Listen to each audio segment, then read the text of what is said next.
હમણાં જે વાત કરી સ્પેશિયલ બોજા મુક્તિની વાત કરી ને, હમણાં જે વાત થઈ છે ને તે સ્પેશિયલ બોજા મુક્તિ. આવી હજી 2 ટાઈપની બોજા મુક્તિઓ છે. એમાંની એક વાત કરી લઈએ. એ છે તમે ક્યાંયથી લોન લીધેલી એની બોજા મુક્તિ. ત્રીજી બોજા મુક્તિ કેવી? તમારી જમીનમાં મૂળભૂત ટીલી લાગેલી હોય એવી બોજા મુક્તિ.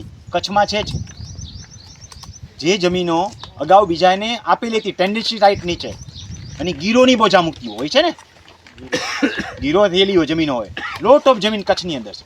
આ ગીરોદાર હયાત જ નથી, એની બોજા મુક્તિ પણ થઈ શકે. એ કચ્છનો અભણ જેવા વિદ્યાર્થી હમણાં મને ફોન કીધો હતો કે સાહેબ મેં જાતે બોજા મુક્તિ કરી, વારંવાર મારા માર્ગદર્શનથી કરી અને જાતે છોકરાએ બોજા મુક્તિ કરી. થઈ શકે જૂની બોજા મુક્તિ ગીરો મુક્તિ પણ થઈ શકે, એની આખી પ્રક્રિયા છે. કારણ કે કાંઈ પણ વસ્તુ હોય તો એનો રેવન્યુમાં ઇલાજ તો હોવાનો જ છે. આપણને ખબર નથી, અથવા તો તમે કાંઈક ઠેગે ચડો છો, આપણને પરફેક્ટ ખબર છે અને પરફેક્ટ રસ્તે હાલો તો વહેલું કે મોડું એ કામ તો થાય જ. તો અત્યારે આપણે વાત કરીએ છીએ બોજા મુક્તિ કઈ ટાઈપની? 2 ટાઈપની.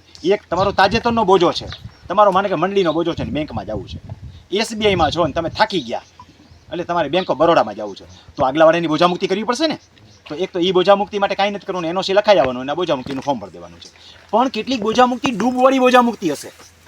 તમે કોઈ મંડળીમાં બોજા લીધેલો, એ બોજો બોલે છે ને તમે અહીં વ્યા ગયા, બીજી બેંકનો બોજો આવ્યો, તો ઓલી બોજા મુક્તિ તો થઈ નથી, ખરેખર તમે પૈસા ભરી દીધા છે, બેંક અથવા બેંકનો જ છે. બેંક વાળાએ કરવાનું હોય ને તો પછી ના, આપણે કરવાનું છે, આપણે કરવાનું છે.